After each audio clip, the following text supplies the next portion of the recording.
Welcome to the Jim Florentine Comedy Metal Midgets Podcast. I'm riotcast.com. Upcoming tour dates in the new year. Just go to my website, jimflorentine.com, but I'll be in Boca Raton, Florida in January, Overland Park, Kansas. January 22nd, 23rd, the Comedy Works in Albany, New York, going back there. Florida, February 12th and 13th, Laugh In Comedy Cafe or Comedy Club in Fort Myers, Florida. February 18th through 21, the Improv in Cleveland, Ohio.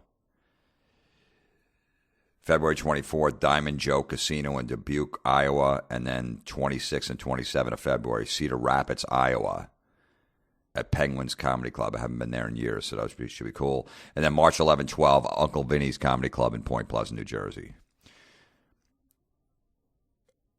ComedyMetalMidgets@gmail.com is the address to send emails to for Q&A. I'm going to do a Q&A. This podcast this week will be a Q&A. So any Q&A questions to me or Gary from Florida, send there. And the usual shit. Send there to help the podcast. And some podcast ideas, some rant ideas, something I can rant about or whatever. So there we go. Let's get right into the podcast. This will be my first Q&A. A lot of people would ask me, ask me questions about the podcast, my career, or whatever the hell it is. So I said, start sending them in, gathered up a bunch of them, and here it is, just answering fan emails. And then, we'll get back to the regular shit next week. But this is good. It's interesting if you guys want to know some stuff about, whatever. You know how it works. Just fucking listen. And then we're going to play.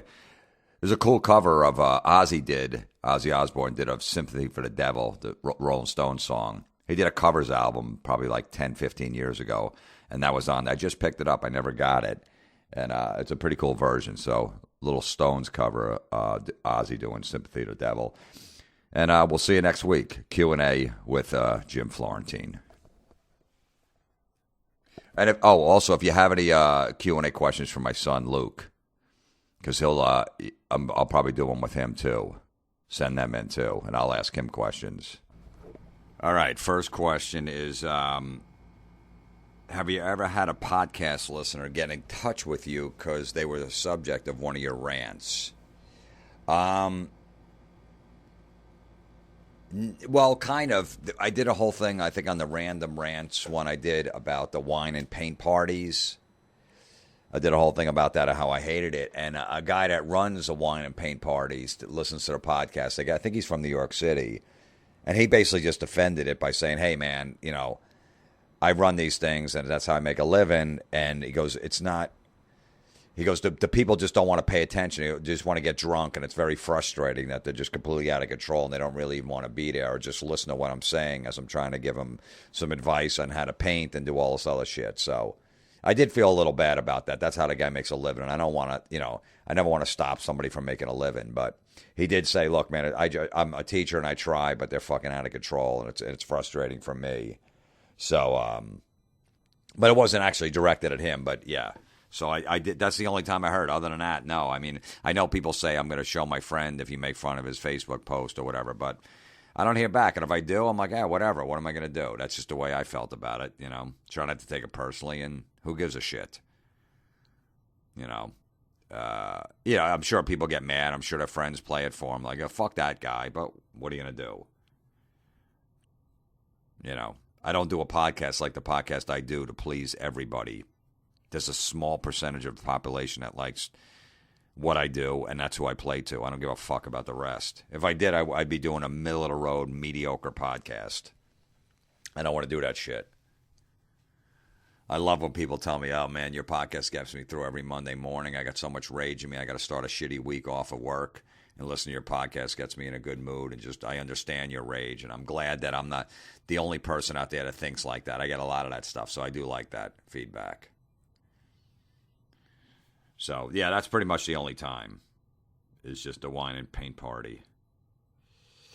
Next one. How many people listen to your podcast? I don't know. I know it's, it started off slow. You get 1,000 people, then it was 3,000, then it was up to like 9,000.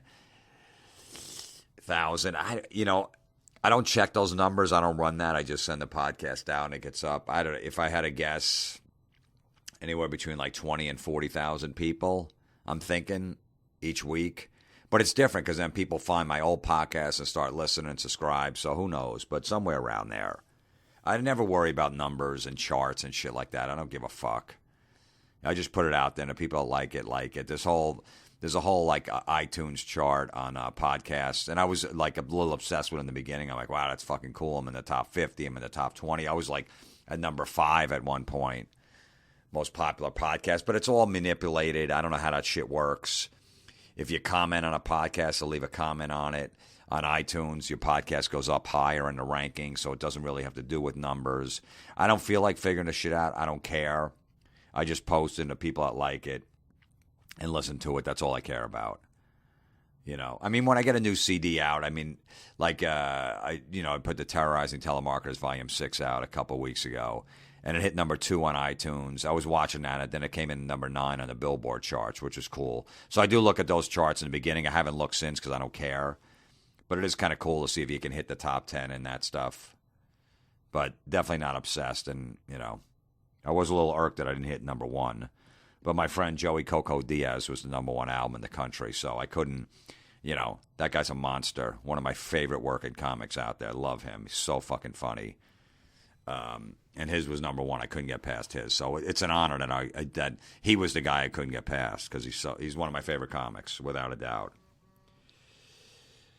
All right,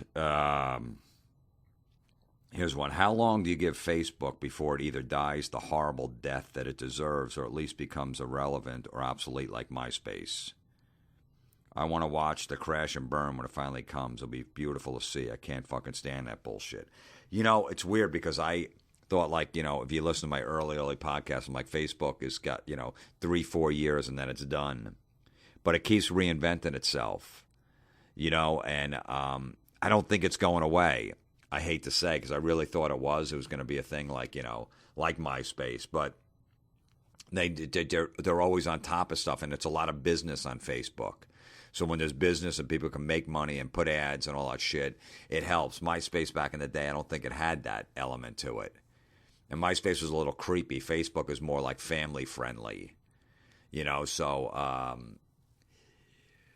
just young kids are just going to go, they want to be on every other site but Facebook because, their parents and their older brothers and sisters are on it, so they don't think it's cool. But there is a lot of business to be made on there. A lot of businesses, there's coupons, there's fucking advertising, all that other shit. So, unfortunately, I don't see it going away. I wish it would, but hey, if it did, then I wouldn't have material for a podcast like once a month when I rip apart the Facebook post. So I guess it's here to stay. What are you going to do? I can't control that shit. Next question. Your podcast intro is great and really captures the essence of the podcast. How did you come up with the intro, and did you edit yourself? I did not edit it myself. I'm not good at that at all. I'm not good with technical shit. I hate it. I want no part of it. It takes up too much of your time. My friend Troy Kwan, he works for the Opie radio show. Used to be Opie and Anthony, whatever. He's one of the producers, a good dude. Cut that whole thing up for me, put the music together, and did all of that stuff. He's great. And I just wanted just a different open. It's got AC/DC. Rock and Roll Train is that song that starts off right before the podcast starts. People always ask about that song. It was like the title track. Was from one of their CDs they put out like 2007. So, yeah, Troy Crom put it together. I don't edit. I should, because then I could just control it myself and pretty much do it, but I don't have the time or energy to do it, and I don't feel like learning anything new, especially when it comes to editing. I should, but I leave it to the experts. I really don't have here's another one. I really don't have any direct questions for Gary, because Gary from Florida, we're also doing a Q&A with him. So that will be down the road. I'm going to see him in a few weeks, and we'll do the Q&A with him. But like all the other podcast listeners, we're dying to know what Gary from Florida looks like. A face with the character voice, So please do a YouTube video of Gary for us. Call it Look at Me Fella. That's a good idea. When I'm in Florida in January, I'll see Gary and we'll do a little YouTube clip so everybody knows what Gary looks like. But Gary, everybody's fascinated by him. They want to know what he looks like because they all search online and he's tough to find. He looks like Tony Danza, like a heavier version of Tony Danza. Very Italian looking. Everybody's like, man, I didn't know that was him. Like, whenever I go to a show, but like, that's Gary from Florida. I'm like, holy shit, I didn't think he would look like that. So I will put a YouTube video up. I do have a YouTube channel. I'll put a video up of me and Gary talking so everybody can see what he looks like. But, yeah, just a great dude. I haven't seen him in a while, so I'm looking forward to seeing him.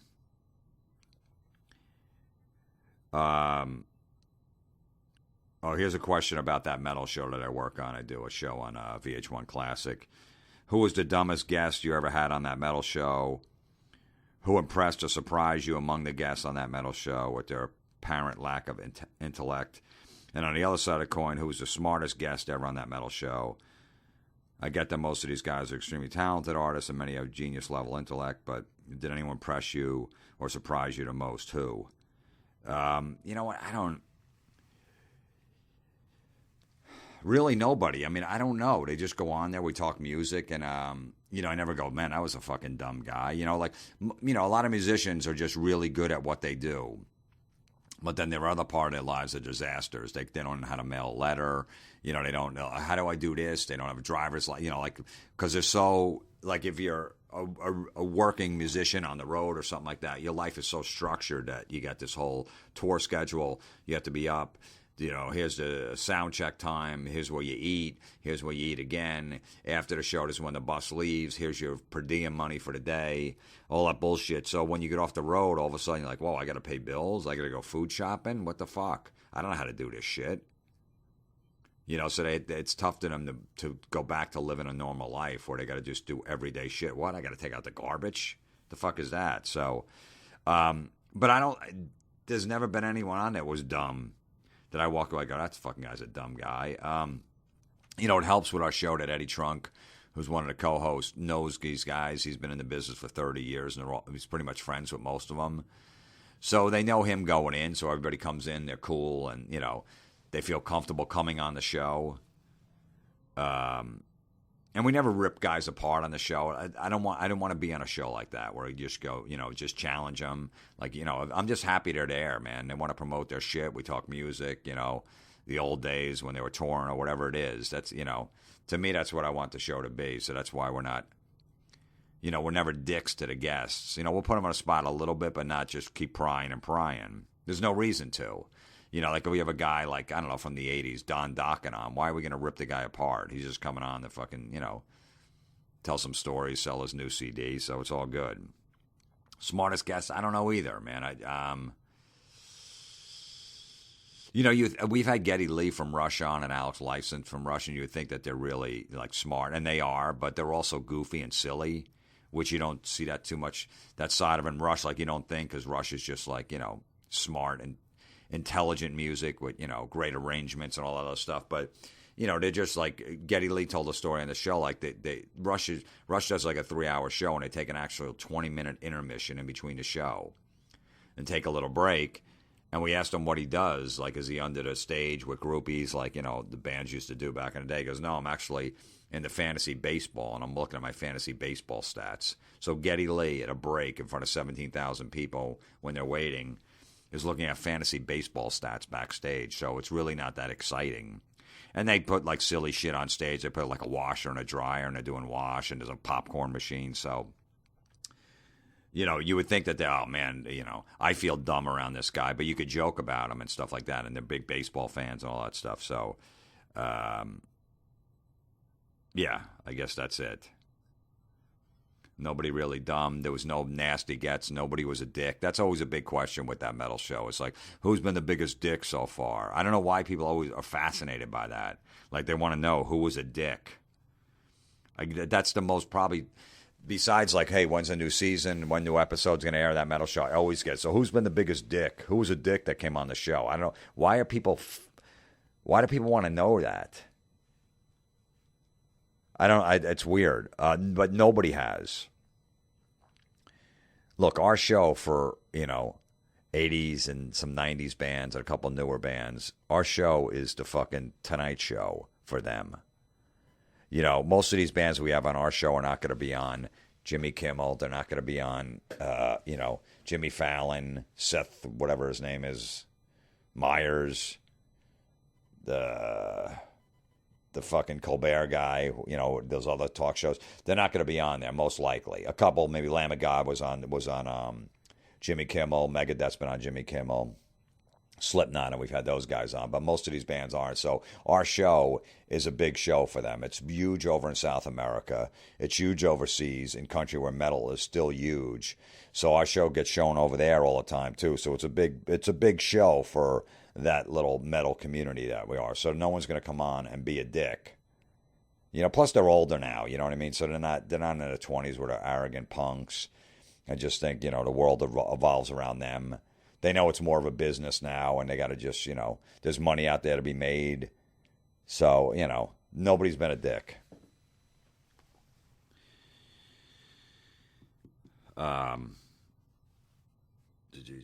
Okay. What I'd like to know is why you can play songs on your podcast, but Eddie Trunk can't play songs on his podcast. Does your podcast network have an agreement with the record companies, or you just have balls bigger than his? Eddie Trunk is one of my co-hosts on that metal show, and he does a podcast too. His is more music related, just interviews music guys. It's really good if you're into that stuff. I just play it. That's the bottom line. I guess there's some kind of, I don't know, you're not supposed to or whatever, but it gives exposure to these bands. And, if they tell me I don't play it anymore, then I just won't play it anymore. But I just like to play a song at the end and turn people on to some different music. And some people are like, oh, man, I never heard of this band, or I forgot about this band. Let me go check out their shit. So, so I just play it. I don't give a fuck. And that's, Eddie's on a different podcast network, and I think they told him, you can't play any music on here, but, whatever. That's good for him. That's fine if he doesn't want to do it. And I understand that, and I'm not supposed to, I guess, but I've never had any complaints. What do we got here next? Okay. Not sure how appropriate this is to ask, but does a guy like you make a good living in your stand-up career and other stuff you have going on? I always wondered if you made $200,000 a year and a great house, nice car, etc. Have you made enough to fully pay for Luke's college, my son? No,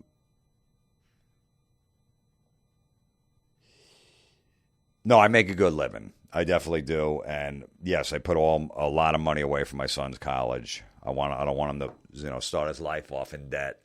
So basically, I fucking work for my son. Yes, I do have a nice house. I don't spend a lot of money. I really don't. If you see pictures of me, you've been to my shows, whatever. I wear jeans and t-shirts, and a lot of that shit I get for free through companies. Where people are like, "Oh man, I'll give you some stuff if you wear it." I'm like, "I'll fucking wear it. I don't care." So a lot of that stuff. So I don't spend that much money. I'm not cheap. I just don't care. Like money's never been. I never had money until probably 15 years ago. I remember when I was, I guess I was 35, 36. I remember paying my bills in change. I remember going down to a supermarket. They had that change machine where they take 11 cents off a dollar, and I was dumping change in there to pay my bills. I'm like, man, I'm fucking 36 at 35. Something's got to break for me here. This is ridiculous. And then shit started happening. I booked a bunch of commercials. And then, I got on that Crank Anchor show, and shit just took off from there. But so money but I never cared about that. I just loved what I was doing. I love doing stand-up. I love traveling, making people laugh, and just the challenge of getting up there every night with a new crowd, and you can't just mail it in. And just, not working a 9-to-5 job. So for me, as soon as I made a living at doing it, I made it in my career.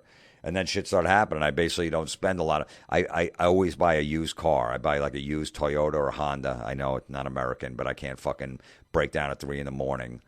with a fucking Ford in Connecticut on my way home. So I've always had good luck with those kind of cars, so I always buy a used car like every 4 years. 3 to 4 years, I'll buy like a used Honda Accord with like 40,000 miles on it, and I'll give my other car that I had for 4 years that has like 130,000, 140,000 miles on it, I'll give to one of my nieces or nephews. It always seems like at that time, one of them is about to drive at 16 or 17, so I give them that car as their first car. Just give it to them for free, so I don't have to worry about car payments or any of that bullshit. I've done it with my last 3 cars, and I got another one that I'm going to give to my nephew soon.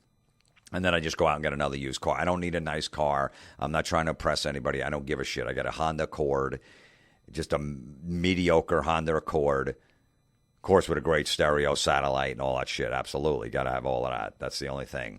But other than that, I don't care. I don't need a friggin' $70,000 car to go, look at me. I'm fucking awesome. Look how successful I am. So when you don't spend a lot of money like that, because that shit's meaningless to me, I'd feel uncomfortable driving around like a Jaguar. I would. I just feel like douchey. I don't know. That's just me. But other people like that stuff, so that's fine. Whatever you're into. I'm just not. So that money that I save by not being like that, I just put towards a house. I'll put towards my son's college. So yes, I do have a nice house. Love it. And I make a good living. I can't say exactly how much, but yes, I do. You know, look, I'm touring out there, you know, a lot, just busting my ass, and I love it. And I'm not complaining. It's fucking great. And I want to take care of my son because that's what it's all about. So he's comfortable. He doesn't have to struggle. I'm not, you know, he's not going to be spoiled or anything like that, but, you know, make sure the right college he goes to, he doesn't have to worry about being $175,000 in debt at 22 years old or 23 when he gets out. Because fuck, how am I going to, you know, buy a house and all that shit? So, all right, that answers that one. Of all your rants, what is a single category that you enjoy doing the most? We all know that you say that you're generally not an angry person and mustered up for podcasts, so you deserve an Emmy or some shit just for that. Just wondering which ones you really have fun railing on and if you have a favorite. I can muster up. You guys, I know you don't believe me, but I don't walk around as an angry guy. If something irks me, yes, it sets me off and then I move on.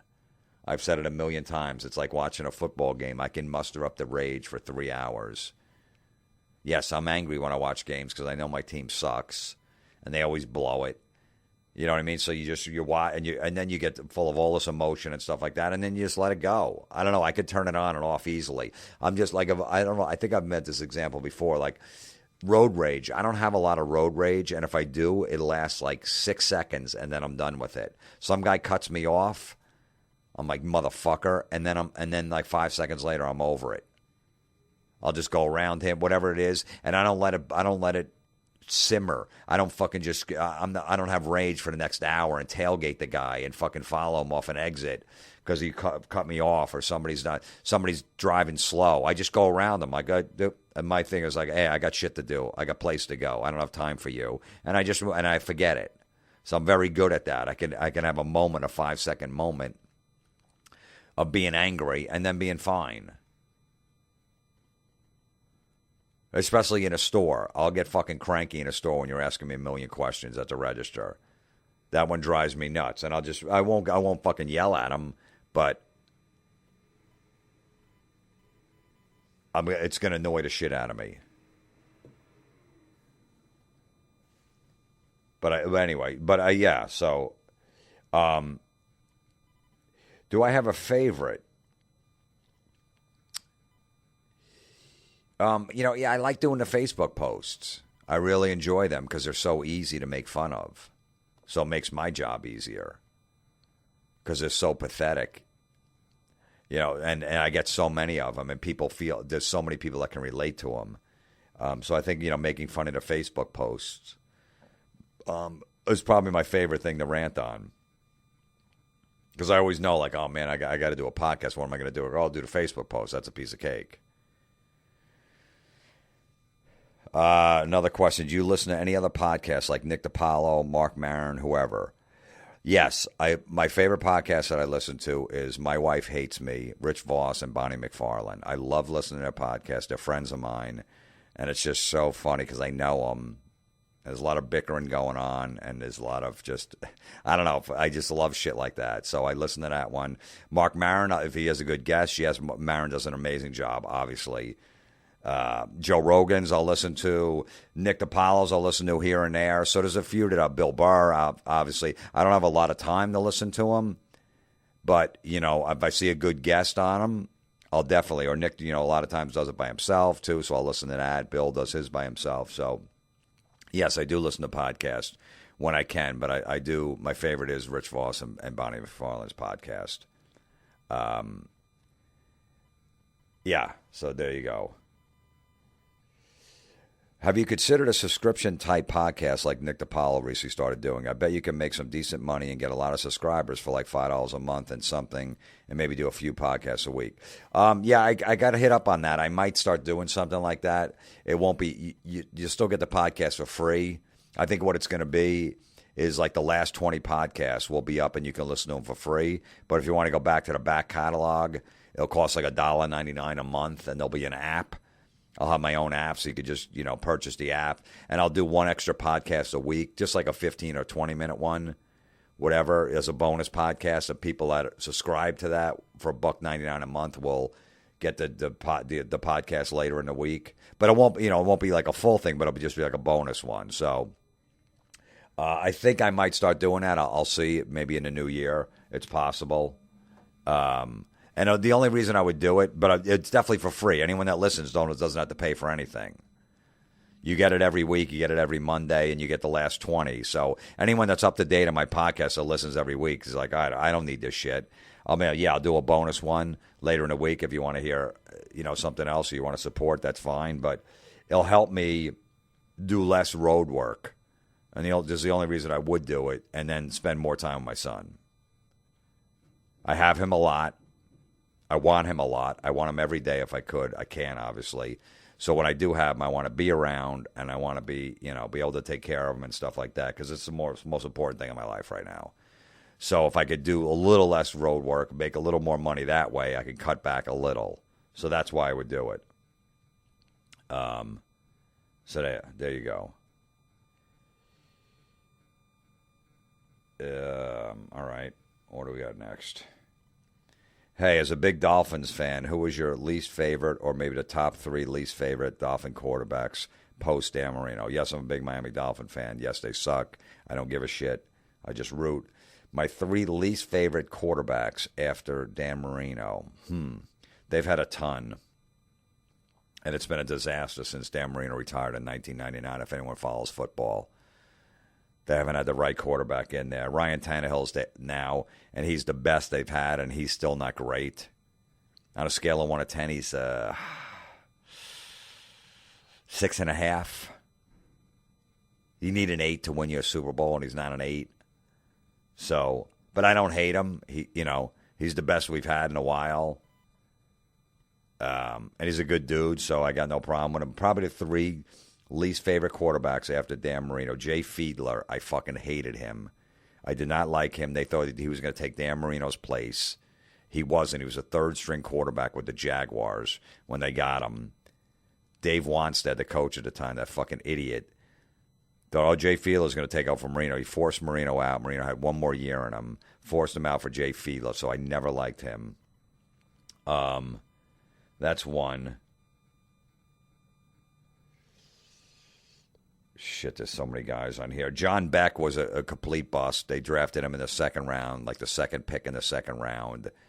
And he played like 5 games for the Dolphins, and they realized he was a piece of shit. And they cut him like the next year or the year after that, and he was out of football like 2 years later. Complete waste of a pick. I didn't hate him, but he just wasn't, he was a bad pick.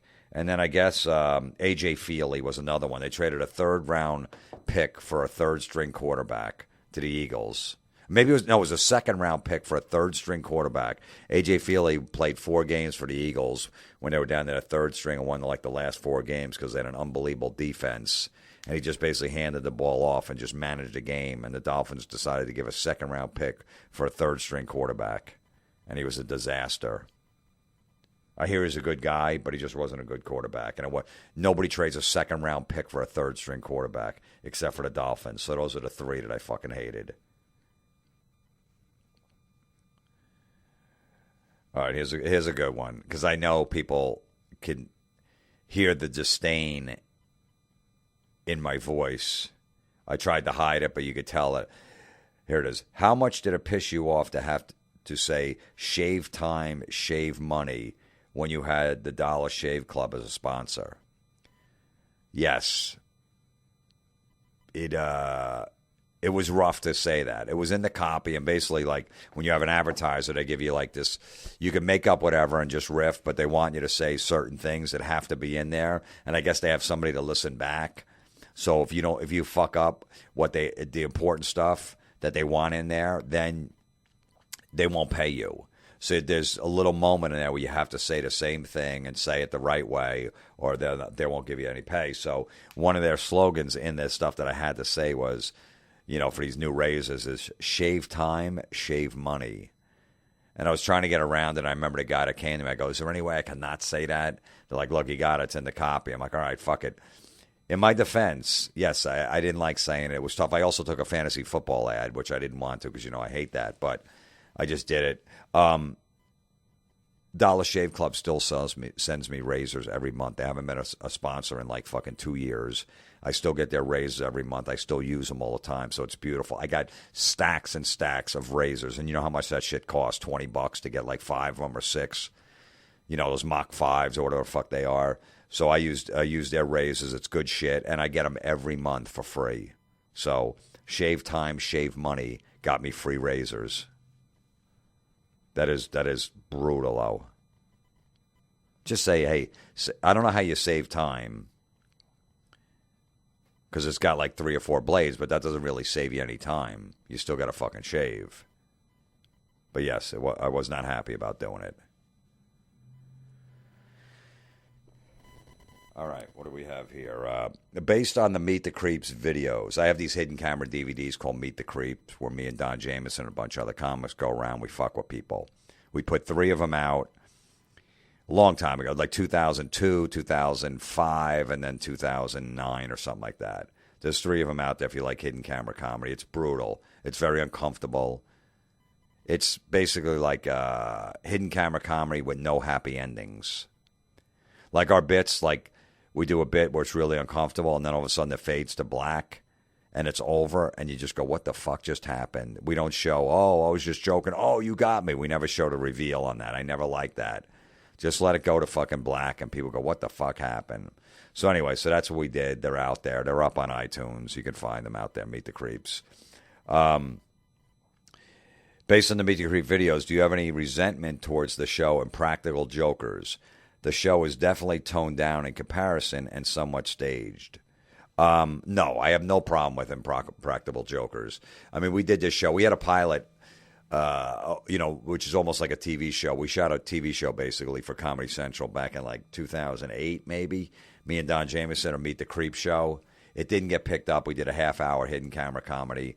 They said back then it was too mean. Okay. Meanwhile, since then, the shit has gone way... Our shit is tame compared to what's out there now with some of those hidden camera shows. There was that one that was on that Tracy Morgan hosted. I forget what it was called. It was on like the Sci-Fi Channel or something like that, which was fucking brutal, the pranks they would pull. So, but everything was, that's so mean, you're picking on people. But now it's like at a whole other level. Like MTV did a bunch of hidden camera shows where they're really like mean pranks and shit. So basically, our show didn't get picked up. And look, I didn't invent hidden camera comedy, so I'm not going to have any resentment towards Impractical Jokers. I don't give a shit. I did that a while ago. It's been around a long time. I never invented it, so I don't care. No, I'm happy for those guys. I hear they're really nice guys, and they got a great show, and they're fucking making a killing doing it, so good for them. I don't worry about that shit, man. I don't have a lot of jealousy on anything. I just do my own thing. That's what you got to do in life. Who gives a shit? I got my own shit to worry about. Good for you that you're doing that. There's room for everybody. That's the way I look at it. So, no, I'm definitely not, I have no resentment at all. And here's another one. How do you record the calls for your telemarketer CDs? I just have a tape recorder hooked up to my phone, basically, when I'm going to do that. And, just hit record and play when a call comes in and hope it's a telemarketer and fuck with them. Yeah, that's basically it. And it's an old school cassette. We tried to do it, update it. The last one we did, we used to use a cassette hooked up to just a machine at Radio Shack you can buy. And then we tried to, obviously do it through something different, like when we did it a year ago. But we just found out the best sound was still through a cassette, still through that machine. So I got it on the machine and did it through a cassette, which is crazy. You would think that the sound quality has improved, and we tried all these different combinations of these new fucking things to record. It sounded like shit. Let's go back to the cassette. So that's what we did it on. All right. Jim, I remember you telling a story on Bill Burr's podcast a few years back about you banging some fatty at a friend's house, and his dad intentionally barged in and asked, "Who's with Orca?" I've heard Gary use the term Orca before about obese women in the past, and I was wondering if the friend was in fact his dad and was the peeping Tom. If so, are there any other stories of Gary's dad being a scumbag and walking in intentionally on you guys banging women? That was not. There was a time where you were 20, 21 years old. Me and Gary picked up these girls, and we were at my friend Dave's house, actually, in Florida, and we were staying at his house, and Dave's dad was there, and Gary was with one in his bed, and I was this girl on the floor. Yeah, she was overweight, and the father came in at like 2 in the morning, or maybe it was first thing in the morning. Goes and he looks in the bed with Gary with the girl, and then he looks down on the floor and he sees the girl I'm with. He's like, "Who's with Orca?" Because he couldn't see who I was. Because I guess I was under the blankets. Or maybe it was like 2 in the morning. I can't remember. And he just said, "Who's with Orchid?" It was so fucking embarrassing and uncomfortable that he said that. Just rude. I mean, we did laugh about it later, but not at the time. And I was just like, oh, fuck, just get out of here. So, yes, it was my friend Dave from Florida, who's similar to Gary. And it was Dave's dad, and Dave's dad was out of control. Gary's dad was not like that at all. Gary's dad was normal. Wasn't like that. But Dave's dad was more like a Gary. He should have been Gary's dad, because Dave was actually dating this girl, and it didn't work out. And then his dad started dating him, and the girl moved in, which was weird. So then all of a sudden, that's Florida for you in a nutshell. Dave was dating her. He blew her off. He's like, this ain't going to work out. And then his dad started dating her, and she moved in the house that Dave was living in with his dad. So that's how messed up that scenario was. But yes, there was a girl on the floor I was with, and his dad came in and goes, "Who's with Orca?" I'll never forget that.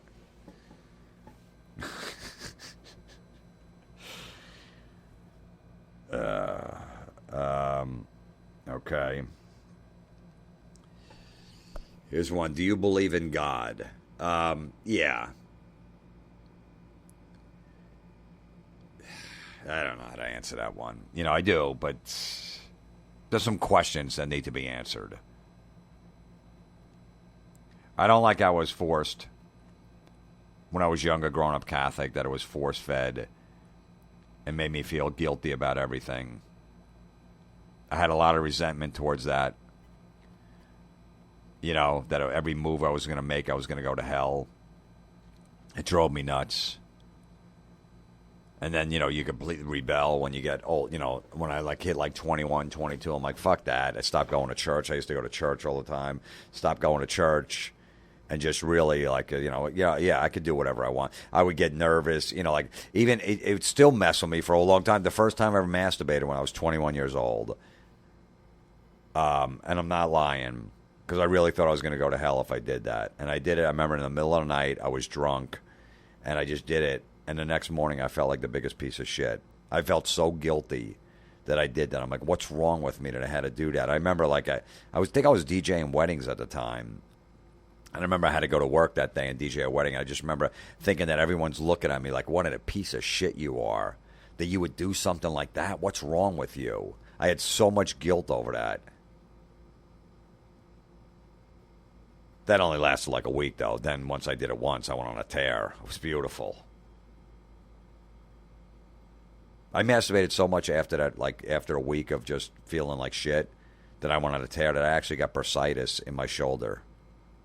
I'm not lying. I used to play softball, and I remember I had to miss a game because my shoulder was killing me so much, and my arm and shit like that, shoulder. I went to the doctor, and he's like, yeah, you got bursitis. He goes, what are you doing with your right arm? because it's not in your left shoulder at all, your left arm at all. What are you using this a lot more than your left? And I'm like, nah, I don't know. I don't know. And then my arm was in a sling for like 3 or 4 days because I had bursitis in my shoulder from jerking off so much. And I remember missing a big softball game. My team was pissed. I didn't tell them why I got it. I don't know. It just fucking acted up. I couldn't tell them, look, I'm jerking off too much. Sorry, I can't play center field and win this game for you.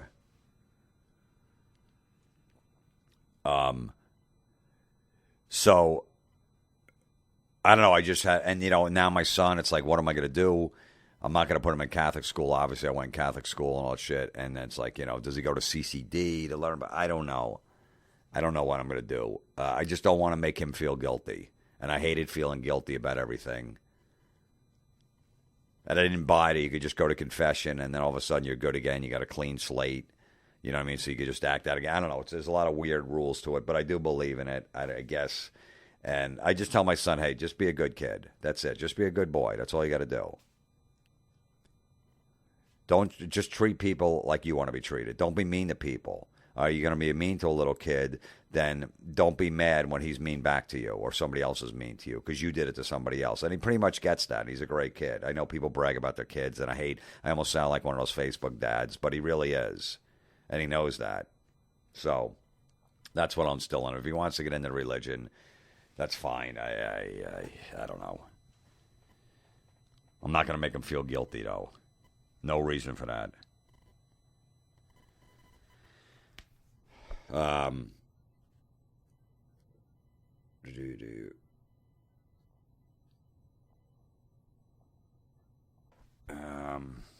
Okay. What are some of your comedic influences growing up, and what made you get into comedy? I remember once you mentioned Dee Snider from Twisted Sister once, and we'd love to hear more on that. I wasn't a huge stand-up comedy fan when I was growing up. I remember my brothers, though, when I was like 14 or 15 or something like that, took me to movies to see Richard Pryor live on the Sunset Strip. I remember seeing that as a kid and going, holy shit. And the cursing and how dirty it was and shit. I loved it. I loved how I think that was the one I saw or whatever. Just remember seeing the one where he burnt himself from freebase and coke, and he almost died, and the whole crowd's like, holy shit, he's telling this like heartbreaking story, and then he made the crowd laugh like 30 seconds later, and I was always fascinated by that, like how he made everything so uncomfortable and then got a laugh, and I've always loved that style of comedy. And then I got into Rodney Dangerfield. I loved his one-liners. To me, they were so funny. I just loved that, just made fun of himself. I was a big Rodney fan. But then I watched stand-up on TV, and it was just like you'd see, like, I don't know, whatever, even at the Improv or just these shows, it was just like white dudes in a fucking bad sports jacket and jeans and a T-shirt and sneakers. And it's like just telling, like, middle-of-the-road jokes, and it just didn't appeal to me. I always wanted to be a band growing up. I just didn't have the talent for it. I really tried. I wanted to be on stage.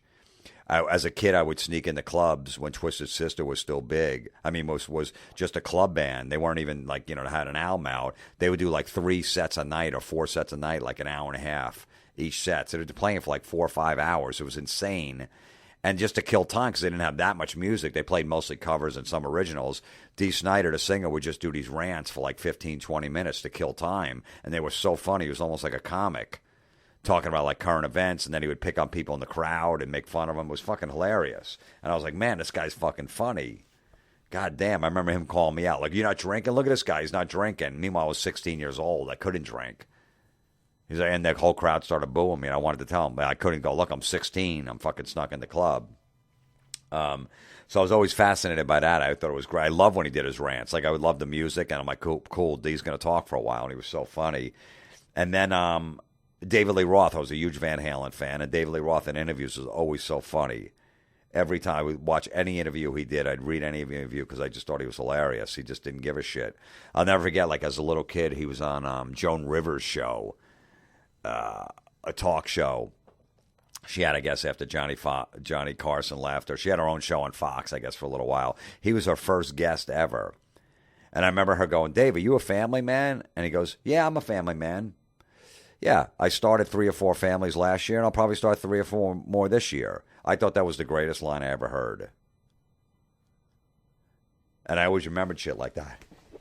And then Ozzy comes around. Ozzy was just a character.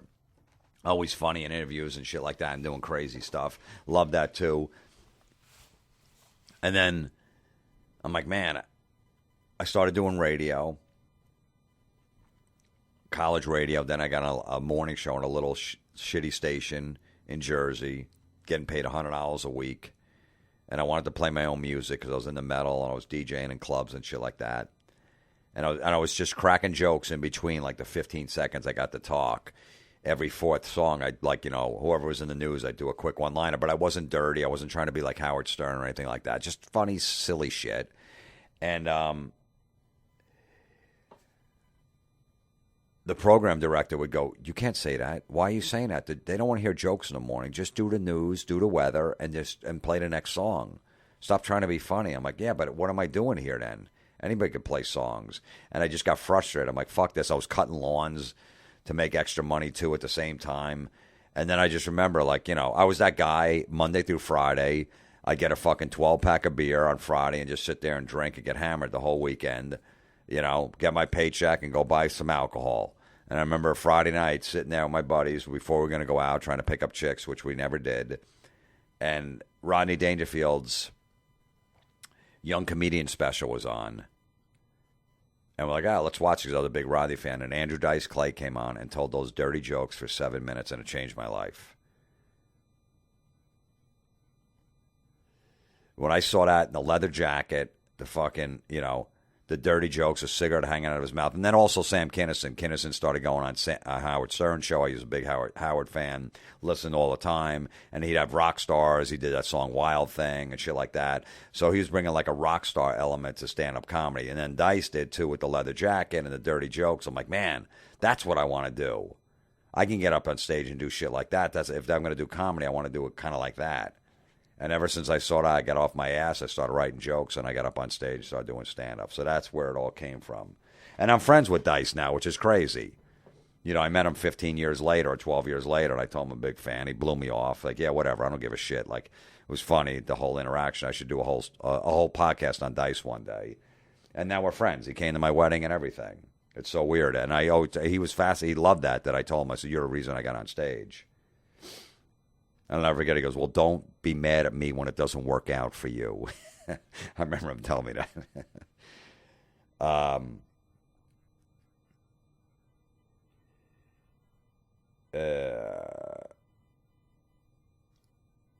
Let's see what else we got here. We can do one more here. I might be too late, but I'm curious why you hate fantasy football. I get that the hardcore guys and shitty team names are annoying, but it's honestly helpful to the sport. If I loved a dying sport and almost all new supporters came from one certain thing, I'd probably praise it. I watch my hometown team and don't do fantasy, but I'm glad people are starting to watch because of it. Please don't tear me apart. Love you, miss you. I'm not going to tear you apart. And you know what? If you play fantasy football, that's fine. It's not for me. I don't like it. It didn't save the sport, fantasy football. It did not. Absolutely did not. It's ruining the sport is what it's doing because the sport's it's all over the place. That's why they're in trouble. It's all because of fantasy football. They fucking have games on, Saturday night, Sundays, Sunday night, Monday, Thursday, all because of this it's overexposed. There's too much football on. It's overload. Nobody watches the Thursday night games. They're fucking shitty games. They only do it for the money and because somebody's got fucking fantasy. One guy from their fantasy football team's playing. It didn't save the sport. The sport was fine. There's obviously more people watching, but it wasn't dying the sport. It never was, and it never will. It's changed the game because of fantasy football. It's all because of stats. The defense can't fucking hit anybody. They can't touch anybody after 5 yards. It's all about passing. Everybody, basically, if you could just, get away from the defender on defense, and the quarterback's accurate, you're going to complete every pass. And it's all because of fantasy football with the stats and the scoring. I liked it when you could still touch the guy going down the fucking, 30 yards down the field and fight for the ball. You can't do that shit anymore. Guy, God forbid you lay a finger on a guy 15 yards down the field. That's a 15-yard penalty, automatic first down. That's all because of fantasy football. It's all passing, pass. You know, oh, look, he threw for 382 yards. Yeah, but you lost 42-7. So what does that mean? I don't like it. And it hasn't saved the sport at all. People would still watch. It's always been around. People are watching more, yes, because of that shit. So I'm not a fan, but I don't tell people you better not play, and I'm not friends with them if they're not. I don't like it, but like I said before in another podcast, if my son in 3-4 years wants to play fantasy football and wants me to be on his team and we pick it together as a bonding experience, yes, I will do it. I will do it. And I understand that when a kid, my brother does it with his son. And he's not a big fan either. He's old school, but he does it with him because it's a bonding experience. So I will do it with him. I will put my differences aside, yes, and do it. But I don't like it, and it definitely did not save the sport. It's actually ruining the sport. It is. It's just fucking... Who watches... Anyone that on the East Coast that watches football cannot watch that full Sunday night game unless it's their team. It's too fucking football... That's trying to do 9:30 in the morning games, those fucking goofy London games that nobody gives a shit about. They send shitty teams over there. The Jaguars 3 times a year. You know what I mean? They don't send any good games over there. They start at 9:30, and then you're supposed to watch the 8:30 game that doesn't end until midnight because there's so many fucking commercials. Nobody stays up that late. You can't. And it's usually a good game, and you're asleep by halftime. It's too much.